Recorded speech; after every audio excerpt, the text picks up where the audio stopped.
Bonjour à tous. Eh bien voilà devant une plaque que je viens de découper, de percer, etc. Voilà, c'est une plaque d'inox qui fait 11 mm d'épais.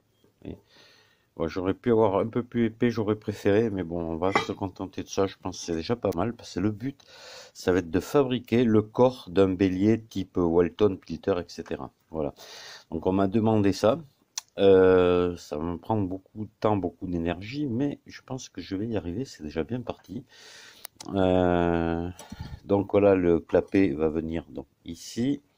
La cloche, alors excusez-moi, je tiens la caméra d'une main et le truc de l'autre. Voilà, la cloche va venir ici, comme ceci. Voilà, donc je démarre donc là-dessus, sur une chose qui aura cette forme-là. Donc après, ben, plus tard, il y aura les pieds évidemment pour les pieds, et dessous on va avoir évidemment les canalisations qui vont passer ici. Là j'ai de l'inox extrêmement épais pour le faire. Voilà, je veux faire un truc qui va être durable. Je veux peut-être pas avoir la prétention de faire aussi solide qu'un bélier Pilter ou Walton, mais je vais essayer de m'en approcher. Voilà, faire quelque chose de mécaniquement très très solide qui va durer dans le temps et qui fonctionnera bien, parce que de toute façon, je me tiens au niveau fonctionnement, j'ai pas peur, puisque je me tiens exactement aux mêmes dimensions, au même principe qu'un bélier d'origine, hein, voilà, hein. Donc il y aura sur le côté les deux brides, vous voyez ici vous avez les trous par lesquels l'eau va s'évacuer. Va faire le refoulement ou vidange, quoi. Voilà, on aura la bride d'entrée ici. Je vais me tenir exactement aux mêmes choses, quoi, de façon que la personne qui va l'avoir, ce corps, puisse le mettre à la place du sien sans problème. Il y aura juste que les fixations à revoir, parce que je ne serai pas aux mêmes dimensions, mais le reste, je veux que ce soit identique, voilà, qu'il n'y ait aucun souci. Donc il y a du travail, mais petit à petit, au fur et à mesure que je vais avancer, je vais venir vous montrer tout ça. Voilà, je vous dis à tout de suite pour le reste. Voilà, alors je viens de préparer la partie qui va me servir ici de corps, pour amener l'eau, quoi, ici. Donc, ce que j'ai fait là, j'ai soudé un coude très épais sur un tube très épais. Regardez un petit peu, ça fait 8,5 d'épais, ça. Voilà. Donc là, ce que je vais faire maintenant, je vais scier ici tout le long, comme ça, là c'est le niveau. Voilà, mettre tout ça à plat, enlever toute la partie du bas là, et je vais venir après la souder sur le corps. Vous allez voir, vous allez comprendre. Parce que si je l'ai laissé comme ça entier, il faudrait que je fasse un piquage ici au milieu, et je pourrais pas venir le souder dessous là, ça serait trop juste. Ou alors il faudrait que je l'éloigne. L'éloigne, c'est pas bon. Il faut qu'un bélier soit le plus plat possible euh, pour avoir le maximum de chute, quoi. Voilà, dans une installation où il y aurait beaucoup de chutes, où il y aurait 5-6 mètres, c'est pas important, mais quand vous avez 1 mètre ou moins d'1 mètre, eh bien, le truc, c'est qu'il faut que le bélier soit le plus bas possible pour avoir le maximum de chute. Voilà. Donc, c'est pour ça que je vais couper ici tout le tour et souder tout le tour. Ce sera excellent. De toute façon, avec des épaisseurs comme ça, on peut souder avec beaucoup d'intensité. C'est pas un souci. Il faut faire plusieurs passes. Là, j'ai soudé en plusieurs passes. Voilà. J'ai fait 3 passes. Chanfrein et 3 passes. Voilà. Je ferai sûrement pareil pour tout le tour. Alors voilà ce que j'ai obtenu. Voilà. Donc ça, maintenant, je vais venir le souder ici, dessus. Là, je peux souder ici. Il n'y a pas de souci. Je vais pouvoir faire une bonne soudure tout le tour. Et voilà pour la première partie. Après, je vais faire la même chose ici pour les sorties. Faut que je cogite un petit peu là. Je vais voir ce que je peux faire. Mais j'ai déjà mon idée. Je pense que ça va être un peu dans le même style. Voilà. Voilà, bon, j'ai pointé le truc là dessous, là, vous voyez, c'est impeccable, c'est parfait. Donc là, maintenant, je vais faire une bonne soudure tout le tour, là, en plusieurs passes, avec beaucoup de pénétration pour que ça tienne bien, hein. Voilà, on ressiller ici bien droit. Et là, voilà, là, on débouche parfaitement dedans, vous voyez, ici et là, il n'y a aucun souci. Voilà, ça devrait gazer au poil. Bon, maintenant, il va falloir que je fasse un truc, peut-être fixer la cloche dessus.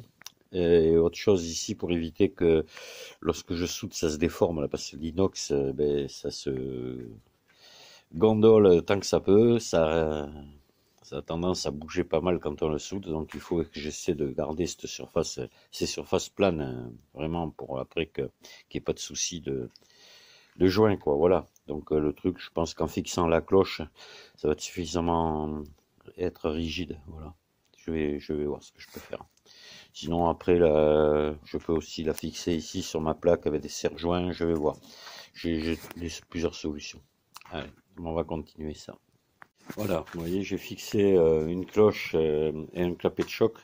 Je pense que ça devrait suffire à éviter trop de déformations. Je vais voir. Normalement, ça doit être bon. Voilà, ben là, je viens de faire une première passe. Donc avec le poste carrément complètement à fond en intensité. Hein, parce que là, avec l'épaisseur qu'il y a, faut pas avoir peur.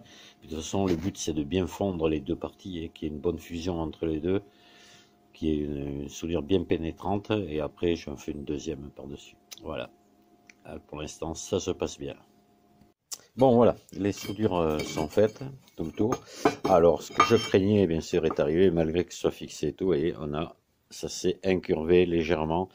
Donc, ce que je vais faire, je vais mettre deux cales dessous, voilà, assez hautes, et ici une autre par-dessus, et une par-dessus ici, vous voyez, tout le long, comme ça. Donc, deux dessous, ici dessous, prendre ça sur la presse et pousser ici pour redresser, voilà. Bon, c'est pas un gros travail, mais moi j'ai pas de presse, donc enfin, je connais quelqu'un qui en a une, on va aller redresser ça. Voilà. Et là, voilà, j'ai préparé donc deux coquilles, vous voyez, qui vont venir ici sur les deux trous, donc le même système que j'ai fait ici, hein, voilà. Je vais souder les deux comme ça. Hop. Comme ça, voilà. Voilà ce que ça donne. Donc là, je vais souder tout le tour. Et ici, après, mes devants, je vais ajuster ça comme il faut. Et là, va venir mes brides. Enfin, là, je vais mettre un support, souder un support de bride. Ici, devant. Voilà. Pareil ici, d'ailleurs. Hein, je vais faire la même chose. Une plaque ici, assez épaisse. Il y aura deux trous taraudés. Pour pouvoir venir visser une bride. Parce que je vais garder le système à bride. J'aurais pu souder directement des raccords ici filetés. Et j'ai envie de garder le système à bride que j'aime bien parce que au moins une bride ça se remplace. Hein. Si un jour le filetage est mort dessus, bien on remplace la bride que là, bon, on pourrait recouper, ressouder, mais ce sera plus simple quand même la personne pourra mieux se dépanner en changeant une bride, on en trouve partout. Hein. On peut même la fabriquer d'ailleurs. Voilà. Bon, vous voyez, ça commence à prendre tournure. Là, ce qu'il y a, je vais être arrêté le temps. Je suis obligé je peux pas souder ça pour l'instant tant que j'ai pas redressé à la presse le socle ici. Voilà. Allez, on va continuer. Bon, ça avance un petit peu. Voilà, les brides, toutes les brides sont posées. Voilà. Bon, maintenant, je vais m'attaquer à faire les pieds. Et puis voilà. Reste encore à faire les pieds. Et après, ici, évidemment, le système de clapet. Je vais vous faire voir ce que je compte, ce que je vais faire. J'ai une idée, faire deux modèles de supports différents. On va voir ça après. Bon, ben voilà, au niveau soudure, j'ai terminé. Voilà, les pieds sont en place. Je viens de le décaper. J'ai mis un petit coup d'acide partout pour que ce soit propre. Voilà, bon, ben maintenant il me reste les brides à faire. Les deux brides de sortie et celle d'entrée. Et ici le dispositif ici de clapet de cloche que je vais faire de suite. Là, je vais m'y mettre. Voilà, je pense que là, c'est un corps de bélier hyper solide. Ça, c'est normalement, on ne devrait pas en voir le bout, quoi.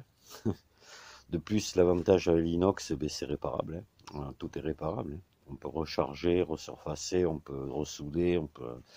Voilà, puis bon, ça s'oxyde pas. Voilà aussi l'avantage, mais bon, cependant, il faut faire très attention quand on fabrique quelque chose en inox, il faut surdimensionner. C'est-à-dire, il faut de l'épais, je l'ai déjà dit, je le répète, il faut beaucoup d'épaisseur, beaucoup plus que si c'était de l'acier, parce que l'inox, mécaniquement, est moins résistant que l'acier au carbone, hein. Voilà. Donc il faut surdimensionner, il ne faut pas avoir peur. Voilà. Mais voilà ce que ça donne. Alors, on va le voir après. Je pense que la prochaine fois, la suite de la vidéo, ce sera ce corps complètement terminé. Et voilà. Et c'est beaucoup de travail. Ça fait plusieurs jours que j'y suis dessus quand même. Sur la vidéo, ça va vite, mais en réalité, j'ai pas compté le nombre d'heures, hein, mais c'est énorme. Bon, mais finalement, le voici terminé avec ses brides. C'est peut-être un peu sombre parce que je n'ai que la lumière de l'atelier et il fait nuit. Donc, enfin, bon, voilà. Donc du solide encore, là, vous voyez, très épais et costaud. Voilà, faut que ça tienne tout ça. Et voilà, ben, il attend plus que maintenant être monté sur site, quoi.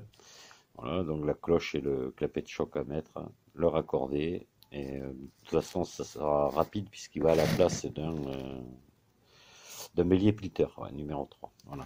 Donc la personne a juste qu'à le raccorder, retour revisser dessus et voilà, quoi. Normalement, il n'y aura pas de souci puis toutes les dimensions sont identiques. J'ai fait attention d'être exactement à la même valeur qu'un bélier Walton ou Pilter. Voilà. Alors finalement, le clapet de cloche, je voulais faire une option à 2 montages, c'est-à-dire soit à lamelle comme ça, soit avec un filetage pour recevoir un clapet de non-retour, par exemple Europa. Et après j'ai réfléchi, je me suis dit que ça m'obligeait à mettre une plaque avec un joint dessous. Et ça, c'est des risques de fuite, quoi. Donc je préférais les éliminer, ces risques, et faire carrément ici souder la plaque là, qui sert de portée, qui est épaisse, qui sert de portée au clapet. Et au besoin, si la personne plus tard voulait mettre un clapet à visser, c'est extrêmement facile de venir souder dessus à la place de ça, de souder un raccord à visser, un raccord mâle, et puis voilà. Donc j'ai préféré la sécurité plutôt que le luxe, on va dire. Ça serait un peu du luxe de proposer de montage, quoi. Voilà. Mais normalement, je pense que la personne préfère ce genre de clapet. Elle a eu les deux et elle préfère finalement, elle est revenue au clapet à lamelle. Voilà. Donc je lui ai mis un clapet à lamelle. Je vous remercie de m'avoir écouté. J'espère que cette vidéo donnera des idées à des personnes qui veulent se fabriquer un bélier, pourquoi pas. Et je vous dis à très bientôt. Au revoir.